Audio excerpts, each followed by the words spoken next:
흠사를 넘어 진정한 섬김으로 라는 제목으로 하나님의 말씀을 나누고자 합니다. 자, 오늘 본문의 배경은 베드로의 장모가 열병에 걸려서 죽어가고 있었어요.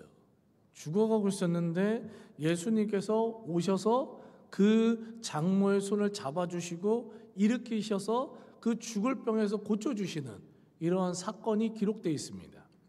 자, 마가복음 1장 30절을 읽어보면 시몬 베드로의 장모가 열병으로 누워 있는지라 사람들이 곧 그 여자에 대하여 예수께 여짜온대. 자, 그래서 열병으로 누워 있다라고 기록되어 있는데 대부분 이제 우리 성서 신학자들은 이 병이 말라리아 같은 그런 병이었다. 고열을 발생하는 심각한 병이었다라고, 그러니까 죽을 수밖에 없는 병이었다라고 해석을 합니다. 그리고 이 말씀에서 누워 있다라고 해석된 헬라어 카테케이토라는 이 단어는요, 문법적으로 굉장히 오랜 시간 동안 열병으로 인해서 계속해서 누워 있었다는 거예요. 굉장히 오랜 시간 지금 이 열병으로 인해서 누워 있었고 지금 죽어가고 있었다는 겁니다. 자, 오늘날도요, 아프리카와 같은 그 의학이 발달되지 않은 그 나라에서 이런 말라리아 같은 이런 열병에 걸리면요 거의 다 죽습니다. 살아날 수가 없습니다. 근데 하물며 2000년 전이에요. 2000년 전. 2000년 전에는요, 여러분들 침 발라가지고 이렇게 낙해하는 그런 시대였었어요. 침 발라서 낙해하는 그런 시대. 그러니 이런 시대에 이 열병에 걸렸으니 이건 100% 죽어가는 거예요. 죽어가는 거예요. 그러니 여러분 잘 생각해 보세요. 이 집안, 이 베드로의 이 집안의 분위기가 어떻겠냐고요. 완전 초상집 분위기죠. 완전 우울하죠. 하루 이틀 아픈 것도 아니고 막 1년 넘게, 2년 넘게, 3년 넘게 계속 죽어가는 그 어머니, 그리고 베드로의 장모님을 바라보는 이 베드로의 부부의 눈에는요 눈물이 마를 날이 없었을 거예요. 제가 이 상황을요 100% 공감하지는 않지만 그래도 5% 이상은요 공감을 해요. 이 상황을요. 왜냐면 제가 이제 그 장례를 갔을 때 이렇게 한 번씩 이렇게 얘기를 했는데, 저희 어머님이 2009년에 53세의 나이로 세상을 떠셨어요. 하나님 나라로 가셨어요. 53세요.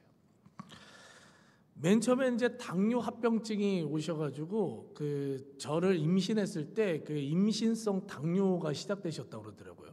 그래서 당뇨가 했는데 이제 그거를 관리를 못 하셨어요. 관리를 못 하셔가지고 이제 뇌출혈이 발생돼서 병원에 가셨습니다. 병원에 가셨는데 의사들은요 항상 하는 소리가 뭐게요? 마음 준비하시라고. 중환자실로 갔는데 마음 준비하시라고. 다행히 조금 나아져서요 한 50일 정도 그 중환자실에서 있다가 올라오셨어요.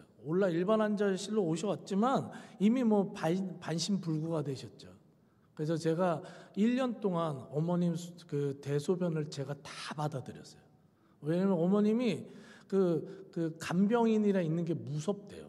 그래서 제가 학교 휴학해가지고 제가 또 나름 효자예요. 그래서 어머니 이렇게 누워 있으면은 어머님이 제 손을 잡아야지 마음이 편안하셨었거든요. 그러니까 그 옆에 그 쭈그려 앉아가지고 그냥 밤새는 거예요. 저는 지금 잠도 못 자요. 밤새는 겁니다. 이렇게 밤새서 그렇게 지냈어요. 다 할 수 있었어요. 그리고 그렇게 1년을 지나니까요 병원비가 그때 1억 2천만 원이 나갔어요. 보험도 하나도 안 들으셨어. 옛날에 어르신들 보험도 안 들어나가지고 그냥 그 병원비 다 나가는데 그것도요 감당할 수 있었어요. 돈은 안 아깝더라고요. 우리 집 쫄딱 망해도 어머니 병원비 안 아깝더라고요. 뭐 그거야 나중에 뭐 노가다를 하든 뭘 해도 다시 벌면 되니까. 근데 진짜 힘든 게 뭐냐면요, 어머니가 죽어가는데요 제가 할 수 있는 게 하나도 없더라고요. 와, 제가 그 담임 전도사였거든요. 근데 목회를 또 가평에서 하고 있었고 저 아주 진짜 고생했습니다 그때. 가평에서 목회를 하는데 어머니는 서울 한양대병원에 있는 거예요. 그냥 새벽에 새벽 예배 인도하고 다시 서울에 와가지고 어머니랑 있다가 밤새 가지고 다시 가평에 가가지고 이거를요 계속 1년 동안 계속했어요. 진짜 아주 정말 고생했습니다. 그런 거요 할 수 있어요. 얼마든지 할 수 있습니다. 그 피곤한 거 뭐 물질적인 거 다 할 수 있어요. 근데 기도도 이렇게 하는데 어머니가 살아나질 못하니까 이게 막 너무 답답한 거예요. 죽어가는 어머니 모습을 보니까. 그때 제가 와, 인간이 진짜 나약하고 초라한 존재구나. 진짜 초라한 존재구나. 그거를요 뼈저리게 느꼈습니다. 돈이 있다고 해서요 아유 그거 아무것도 아니에요. 물질은요 아무것도 아니에요. 세상 잘난 거요 아무것도 아니에요. 그 죽음의 그 위기 앞에서는요 진짜 아무것도 못하는데, 여러분들 의사 선생님들도 얼마나 많이 배운 사람들이에요. 근데 그 사람들도요 한계가 있는 거예요. 한계가 고치는데. 그러니까 매번 수술할 때마다 최선을 다하시겠대요. 당연하죠. 하셨겠죠. 그분들이 사명감이 있으니까. 근데 꼭 얘기하는 게 뭐예요? 마음 준비하세요. 와, 그걸요 1년 동안 진짜 매일 그냥 툭하면 반복하는데요 사람이요 정말 마음이 죽겠더라고요. 마음이. 그런데 어머니는 계속 의식을 잃어가요. 첫날 이렇게 어느 정도 이렇게 해가지고 아들 이렇게 보면서 그냥 저를 알아보기는 했는데 점점 이제 눈 감아 있는 시간이 길어지고 점점 몸은 더 굳어져가고 점점 죽어가는데, 와, 그땐 진짜 이건 뭐 말로 할 수 없는 아픔이었었습니다. 저는 이런 경험이 있으니까요 장례식장 가면은요 정말 특히 좀 젊으신 분들이 돌아가시면 막 눈물이 나요. 너무 그 마음이 공감이 돼서 너무 아파요. 자, 오늘 이 베드로의 집안도요 너무 공감이 가는 거예요. 어머니가 장모님이 돌아가시는데 할 수 있는 거라고는 죽어가는 그 장모님을 보고만 있는 것밖에 할 수 없는 거예요. 할 수 있는 게 없어요. 할 수 있는 게 인간의 그 연약함, 초라함 그런 거 계속 느끼면서 아무 소망도 없이 죽음만을 기다리는 게 이 베드로 이 집안이었다고요. 자, 그런 절망의 상황 속에서 예수님께서 그 자리에 찾아오셨습니다. 자, 마가복음 1장 31절을 읽어보면 그 손을 잡아 일으키시니 열병이 떠나고 여자가 그들에게 수종드니라. 아멘. 여기서 굉장히 중요한 단어들이 나온대요. 우선 손을 잡았다. 예수님께 손을 잡았다라고 해석된 헬라어 크라테사스라는 단어는요 초월적인 힘과 능력이 지금 죽어가는 그 여인에게 임했다는 거예요. 초월적인 힘과 능력이 임했다는 거예요. 초월적인 힘과 능력이 죽어가는 그 베드로의 장모한테 임하니까 어떻게 돼요? 그 어떤 누구도 고치지 못했던 그 열병이 순식간에 떠나가고요 일어나게 되는 역사가 벌어졌다는 거예요. 하나님의 그 초월적인 이 손이 잡아주시면요 그 손이 잡아주시면요 모든 문제들 질병 속에서 반드시 일어나게 됨을 믿으시기 바랍니다. 그리고 나서 여기서 일으키신이라고 해석된 헬라어 에게인이라는 단어 나오는데 이거는요 에게이렌이라는 이 단어는 좀 아셨으면 좋겠어요. 굉장히 중요한 단어인데 이건 예수님의 부활과 관련된 단어예요. 부활과. 자, 로마서 10장 9절을 읽어보면 내가 만일 내 입으로 예수를 주라 시인하며 또 하나님께서 그를 죽은 자 가운데서 살리신 에게이렌 살리신 것을 내 마음에 믿으면 구원을 받으리라. 아멘. 부활의 언어, 부활의 언어. 예수님께서 손잡아 주시는 그 인생은요 이 세상 그 어떤 불가능함과 절망의 문제들 속에서도요 반드시 구원받고요 회복되고요 다시 살아나게 되는 부활하게 되는 그 역사가 벌어지게 됨을 믿으시기 바랍니다. 저는 이 시간 간절히 소망하는 것은 우리 성도님들 가운데 또는 여러분들의 가족 아니면 셀원들 가운데 혹시나 이런 심각한 인생의 한계를 오가는 질병 가운데 있는 그런 분들이 계시다면요, 이 시간 간절히 선포합니다. 에게일엔 주님의 손이 임하셔서 일어나게 되실 간절히 소망합니다. 아멘, 아멘. 하나님은 일으켜 세우실 줄 믿습니다. 자, 이처럼요, 부활의 능력을 가지신 예수님께서요, 베드로의 장모를 일으켜 주셨어요. 죽음의 질병이 떠나갔어요. 이제 베드로의 집은 기쁨이 가득했어요. 자, 여기서 끝. 보통 이러잖아요. 성경 그러잖아요. 고난을 이겨냈어요. 예수님 만났어요. 이겨냈어요. 끝. 여러분들도 그렇게 사십시오 하면서 기도하면서 딱 나가면 좋겠는데요. 아니요. 성경은요, 거기서 끝나지 않습니다. 절대로 그 수준에서 끝나지 않습니다. 자, 오늘 본문의 1장 31절을 다시 한번 읽어보면 그 손을 잡아 일으키시니 열병이 떠나가고, 여기까지 우리가 좋아하는 거예요. 그 다음 여자가 그들에게 수종드니라. 이 부분이 있다는 걸 여러분들 반드시 기억하셔야 돼요. 이 부분이요. 자, 베드로의 장면은요, 즉 열병에서 치유받자마자 어떤 행동을 했느냐, 그들에게 수종드니라. 그 예수님과 예수님의 제자를요 섬겼다는 거예요. 자, 여러분들 지금 이 말씀이요 이상하지 않으세요? 이상하셔야 돼요. 뭐가 이상한지 여러분들 전혀 모르시겠어요? 근데 잘 보십시오. 지금 이 베드로 장모는요, 하루 이틀 감기 걸렸다 나은 사람이 아니라니까요.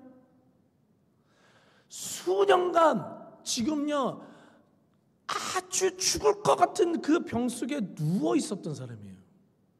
기력이 없어요. 힘이 없어요. 지금요 일어났다 이렇게 세워도 지금 비실비실 막 이게 다리가 덜덜덜덜 떨고 지금 그런 상황이어야 돼요. 그런 상황이에요. 실제로 먹을 것도 제대로 못 먹었겠죠. 그 당시 오늘날이야 먹을 거가 있어가지고 병자들을 위한 뭐라도 있을 거 아니에요. 근데요 지금 지금 이 장모는요 그러지 않았다는 거예요. 일어나자마자 뭐 먼저 지금 수종드니라, 이게 뭔지 아세요, 여러분들? 일어나자마자 수종드는 행동을 하려면 어떤 평상시 어떠한 신앙생활을 해야 되는지 아세요? 이 베드로의 장모는요 분명히요 평상시 건강했을 때, 평상시 힘이 있을 때요 섬기는 삶을 살았음을 믿으시기 바라요. 몸에 밴 사람인가? 밴 사람. 몸에 밴 사람이에요 그게. 그러니까 일어나자마자 몸은 지금 다리는 막 후들후들 떨리고 기력도 없는데 그 상태에서도 뭐를 먼저 생각하느냐? 섬김이요. 섬김이요. 여러분들 이 모습을 보면서 우리 그리스도인이라면 반드시 마음에 새겨야 하는 아주 중요한 영적 메시지가 있는데, 그것은 바로요 주님의 은혜를 경험한 그리스도인들은 한순간의 감사를 넘어 반드시 섬김의 삶으로 나아가야 된다는 사실을요 믿으시기 바랍니다. 여러분들 여기서요 예수님과 예수님의 제자를요 수종들었다라는 이 헬라어 디아코네이라는 이 단어는요 계속과 반복이 되는 미완료형이에요.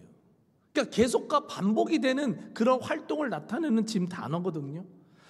이 사람은요 고침을 받기 이전부터 섬김과 그 섬김의 삶을 계속 살아왔고요, 지금 잠시 아파서 누워있어서 그때는 아무것도 못했어요.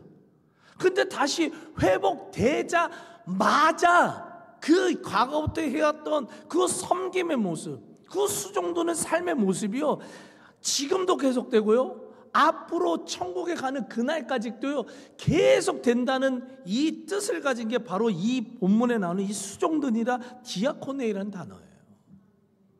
그런 삶이에요. 여러분들 우리는요 신앙생활 하다 보면 감사할 일 많죠. 감사와 섬김이라는 단어 많이 드는데 감사할 일 많아요. 저도 우리 천안대성교회 와가지고 우리 성도님들 만난 거 너무 감사합니다. 여러분들도 저 만난 거 감사하죠? 네, 아멘 안 하신 분들 내가 지금 기억하고 있을게요. 근데 뭐 오늘 질병의 문제들, 경제적인 문제들, 뭐 자녀의 문제들, 취업의 문제들, 많은 문제들 있잖아요. 그런 문제들 정말 하나님 앞에 막 기도했어요. 그 하나님이 정말 그 구원의 손길이 임하셔서 일으켜 세우시고 회복시켜 주셨어요. 그 우리 감사해요. 자, 감사해요. 여기서부터가 정말 중요한 거예요. 감사한 그 모습이에요.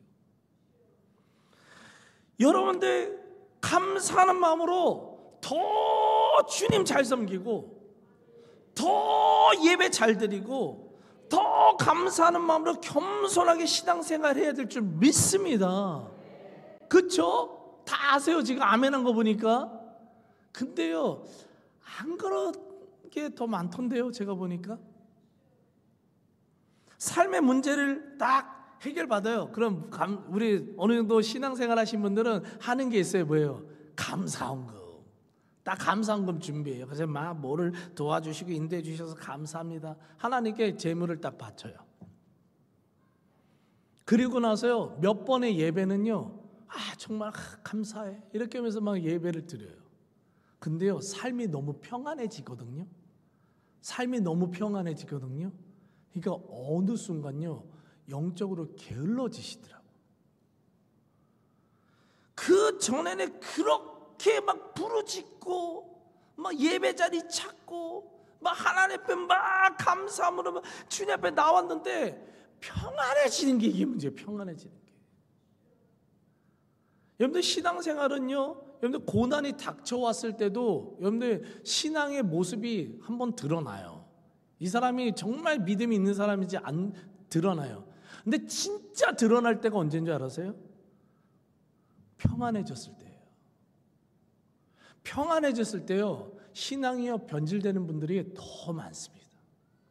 어려우면요, 알아서 기도 안 하라고 해도 기도회 같은 거 만들면 막 와가지고 막 주여 외치고 막 목사님한테 안수해 달라고 막 하고 막 그래요. 막 평안해지면요, 조금 이렇게 하다가요, 어느 순간 예배가 한 번씩 두 번씩 빠져요. 그게 우리들의 모습이라는 거죠. 여러분들 잘 보십시오.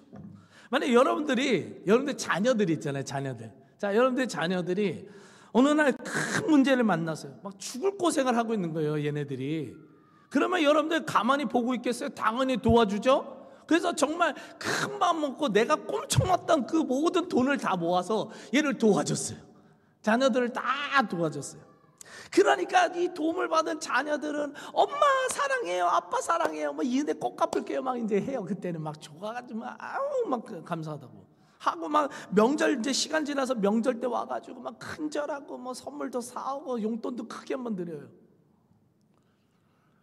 그 다음 해 때 어떻게 될까? 그 다음 해 때 여러분들 의외로요, 그 감사가요 쉽게 잊혀지는 자녀들이 있다 없다? 많다. 많아요. 그러면요, 여러분 속상하시겠죠. 이놈이 어려울 때는, 힘들 때는 그냥 뺀질하게만 나를 찾고 맨날 전화하고 막 울고 그냥 힘든다는 소리 막 그냥 맨날 그렇게 했더니 문제가 해결되니까 이제 바쁘다는 이유로 찾아뵙지도 않아요. 전화도 안 해요. 당연히 여러분들 속상할 겁니다. 속상할 거예요. 그럼 우리 주님은요? 우리 주님은 안 그러시겠냐고요. 우리 주님도요 마찬가지예요. 다시 한번 말씀드리지만 주님께서 원하시는 감사는요, 한 번의 감사헌금으로 끝나는 것이 아니라 감사하는 마음으로 변함없이 주님과 교회를 섬기는 삶을 살아가야 되는 것임을 믿으시기 바랍니다. 여기 베드로의 장로는요, 질병의 문제가 해결되자마자 단순히 한 번의 감사로 끝나는 게 아니에요. 한 번의 섬김으로 끝나는 게 아니었다고요. 한 번의 감사를 넘어 평생도록 그 은혜에 감사하여서, 그 은혜에 감사하여서 하나님의 교회와 예수님과 성도님을 섬기는 삶을 살았음을 믿으시기 바랍니다. 저는요, 이러한 감사, 이러한 섬김이 바로 이 자리에 계신 우리 성도님들의 삶이 되시길 간절히 소망합니다. 분명히 전능하신 주님께서는요, 사랑하는 성도님들의 모든 질병의 문제요, 어떠한 경제적인 문제요, 우리 자녀들의 문제요, 또 관계적인 문제요, 삶의 다양한 문제들 속에서 믿는 자에게 구원의 손길을 펼쳐주실 줄 믿습니다. 구원의 손을 펼쳐주실 거예요. 그래서 완전한 회복과 완전한 구원을 베풀어 주실 줄 믿습니다. 그럴 때마다 우리는요, 어떻게 반응해야 된다고요? 계속되는 섬김이요, 계속되는 감사요, 계속되는 예배와 헌신과 봉사의 삶, 감사의 마음으로 주님 앞에 나오시기 간절히 소망합니다. 그러할 때 주님께서는요, 감사하는 마음으로 신앙생활하는 그 성도님들 그 삶 위에요, 더 감사할 조건을 부어주실 줄 믿어요. 감사하는 사람은요, 더 큰 감사를 주시는 거예요. 감사는요, 더 큰 감사를 불러온다는 사실을 믿으시기 바라요.